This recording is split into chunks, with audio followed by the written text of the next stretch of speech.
ప్రస్తుతానికి ఎస్ఆర్ అనే విషయం పెట్టి ఒక అలజడిని సృష్టించి ఓట్ల విరుపేదలు చేయాలి అని పెట్టడం జరిగింది. ఈ విషయంలో రాష్ట్ర వ్యాప్తంగా మనం కొన్నిసార్లు ఎలా ఓడిపోయింటే ప్రతి ఓడు అంటారు ఈవీఎం తేడా జరగకుండా ఓడిపోయామని మనందరి అభిప్రాయం కూడా. అప్పుడు అవకాశం లేకుండా ఉండడం కోసం ముందు జాగ్రత్తగా అంటే చంద్రబాబు నాయుడు అన్నవాడు నలుగురు మోడీతో సమానం కనుక చాలా రకాల ఐడియాలు వేసి జగన్మోహన్ గారు ఎలా ఓడించాలని ఏ కోణంలో ఓడిందామని ప్లాన్ చేసి పెట్టి చంద్రబాబు నాయుడు. కాబట్టి పర్టికులర్గా ఓటర్ల విషయంలో మనం చాలా చాలా జాగ్రత్తగా ఉండాలి.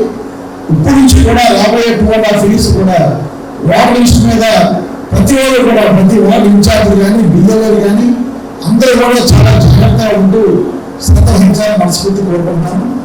మనది టౌన్, ఈ టౌన్ అయ్యేటప్పుడు ఏముందంటే ఇదే ఈ వార్డు ఉంటాడు ఓటర్ ఉంటుంది, మళ్ళీ రేపు ఇంకో వార్డుకి కావాలి అద్దెలు మారిపోతున్నాడు. ఇలా వచ్చినప్పుడు మీరు శ్రద్ధ వహించి నెలకి జస్ట్ 2-3 రోజులు కేటాయించండి చాలు. ఎవరైతే ఇంట్లో ఖాళీ చేసేసారో ఎక్కడికి వెళ్ళిపోయో కనుక్కుని వెంటనే ఆ వార్డుని ఫోన్ చేసి అక్కడ జరుగుతుంది. ఇక్కడ ఓటుందో అక్కడ ఓటుందో చూసుకోవాలి. ముఖ్యంగా ఈ ఎస్ఐఆర్లో క్రిస్టియన్స్, ముస్లిమ్స్, ముఖ్యంగా మైనారిటీస్ ఓట్లు ఏదైతే వైఎస్ఆర్ ఎస్సీ ఓటు ఏదైతే వైఎస్ఆర్ పార్టీకి ఉన్నటువంటి అనుకూలంగా ఓటు బ్యాంక్ ఉందో తీసుకునే ప్రయత్నం చేస్తారు.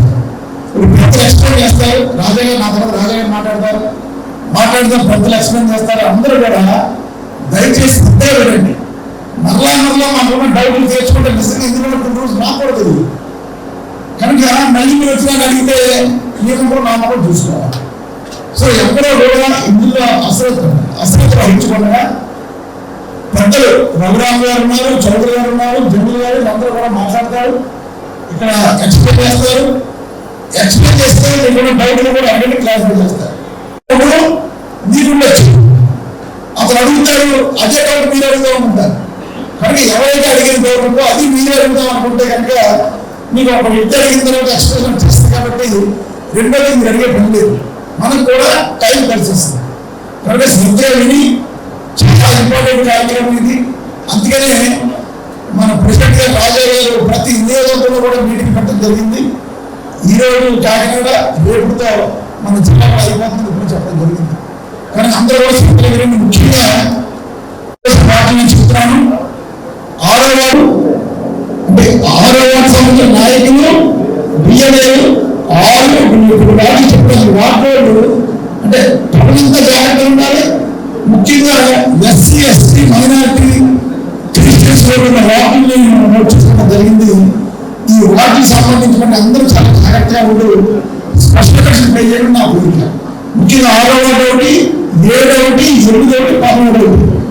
కాకినాడ టౌన్ రోడ్ అంటే పవన్ టౌన్ చాలా జాగ్రత్తగా చూసుకోవాలి. ఈరోజు రాష్ట్రంలో పరిస్థితులు చూస్తుంటే ప్రజల్ని డైవర్ట్ చేసే విధంగా ఈరోజు రాష్ట్రంలో పరిస్థితులు కనపడుతున్నాయి. దేనివల్ల అంటే ఏదో జగన్ గారు తాతయ్య గారు 26 ఏళ్ళు 25 ఏళ్ళు అయినట్టుకుంది, ఆయన స్వర్గస్థులై. అదేవిధంగా రాజశేఖర రెడ్డి గారు ఆయన స్వర్గస్థులై 17 ఏళ్ళు అవుతున్నట్టుకుంది. ఉమ్మడి రాష్ట్రంలో రాష్ట్రం విడిపోకముందు వారు ముఖ్యమంత్రి. ఉమ్మడి రాష్ట్రంలో ఉన్న ప్రజలందరికీ కూడా రాజశేఖర రెడ్డి గారు ఏంటో, లేకపోతే జగన్ గారి తాతగారు ఏంటో, లేకపోతే చంద్రబాబు నాయుడు గారు ఏంటో వాళ్ళు జస్టిఫై చేశారు, 1-2 సార్లు చూపించారు కూడా. మళ్ళీ అదేదో గతాన్ని తవ్వుతూ ఏదో జగన్ గారి మీద ఏదో ఫ్యాక్షనిస్ట్ అనే ముద్ర వేయడానికి చాలా ప్రయత్నాలు చేస్తున్నారు. చంద్రబాబు నాయుడు గారు ఫెయిల్యూర్స్, ఎంతంత ఫెయిల్యూర్స్ అండి. రాష్ట్రం ఎంత బలైపోయిందని మీ ఫెయిల్యూర్స్ వల్ల, మీ ధనకాంక్ష వల్ల ఎంత ఫెయిల్ అయిపోయింది. ఈరోజు ప్రత్యేక హోదా, ప్రత్యేక ప్యాకేజ్ తీసుకుని తాకట్టు పెట్టేశారు. ఈరోజు పోలవరం కేంద్రం కడుతున్న పోలవరం పూర్తి ఎత్తుతోని మళ్ళీ 6-7 మీటర్లు తగ్గించేసి మీరు పోలవరం ప్రాజెక్టు కాకుండా పోలవరం బ్యారేజ్ పూర్తి చేసేలాగా మీ పరిస్థితులు కనపడుతున్నాయి. మీ స్వార్థం గురించి ఈ రాష్ట్రాన్ని తాకట్టు పెట్టిన పరిస్థితులు మనం చూస్తున్నాం. గతం గుర్తు చేసుకుంటే మరి కోర్టు కేసులో దొరికేసి అక్కడి నుంచి రాజధానిలో 15 సంవత్సరాలు మనకు హక్కు ఉండగా కూడా అక్కడి నుంచి పారిపోయి ఆంధ్రప్రదేశ్ వచ్చిన పరిస్థితి. మీ ఆ కేసుని డిజాల్వ్ చేసుకోవడానికని చెప్పేసి కేసీఆర్తో రాజీ పడిపోయిన పరిస్థితి. మీ పెద్దలందరినీ కూర్చోబెట్టి కేసీఆర్తో రాజీ పడిపోయిన పరిస్థితి. ఇలాంటి అన్ని చర్చకుంచుకుంటా పోతే 2-3 పుస్తకాలు అవుతాయి. చంద్రబాబు నాయుడు గారు ఈ రాష్ట్రానికి, ఉమ్మడి రాష్ట్రానికి మీరు చేసిన అన్యాయం కానీ, లేకపోతే మీరు అమ్మేసిన పరిశ్రమలు కానీ, ఉపాధి తీసుకురావడం అటుంచి మీరు అమ్మేసిన పరిశ్రమలు కానీ, మీరు ఏదన్నా ఉంటే ఎవరన్నా కష్టపడింది మీరు క్లెయిమ్ చేసుకున్నారు అంతే. మీ టైంలో ఐటీ ఉత్పత్తులు 5,000 కోట్లు, రాజశేఖర రెడ్డి గారు వచ్చిన తర్వాత 36,000 కోట్లు, ఇప్పుడు కేసీఆర్ టైంలో 1,50,000 కోట్లు, 2 లక్షల కోట్ల దగ్గర చేరినట్టుకుంది. మీరు ఎప్పుడో 22 సంవత్సరాల క్రితం ముఖ్యమంత్రిగా చేసి మీ టైంలో ఉన్న 5,000 కోట్లు ఇప్పుడు 2 లక్షల కోట్లు చల్లని మీరే క్లెయిమ్ చేసుకోవడం మొదలెడతారు. గతం దయచేసి చంద్రబాబు నాయుడు గారు నేను చెప్తున్నాను, గతం గుర్తు చేయకండి. గతం గుర్తు చేసుకుంటే మీరు రోడ్డు మీద ఉండిపోవడం, రోడ్డు మీద పడిపోవడం ఖాయం. నేను ఇంకొకటి కూడా వివరంగా చెప్తున్నాను, మీరు ఈ 2 సంవత్సరాలకి ఈ రాష్ట్రానికి ఏం మంచి చేశారో చెప్పండి.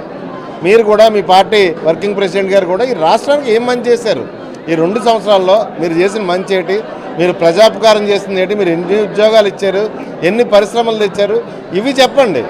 అంతేగాని జగన్ గారి తాతయ్య ఎప్పుడో 27 సంవత్సరాల క్రితం జగన్ గారి తాతయ్య గురించి, లేకపోతే 17 సంవత్సరాల క్రితం స్వర్గస్థులైన మహానేత గురించి ప్రజలు జస్టిఫై చేశారు. ప్రజలు తీర్పులు ఇచ్చారు ఆల్రెడీ.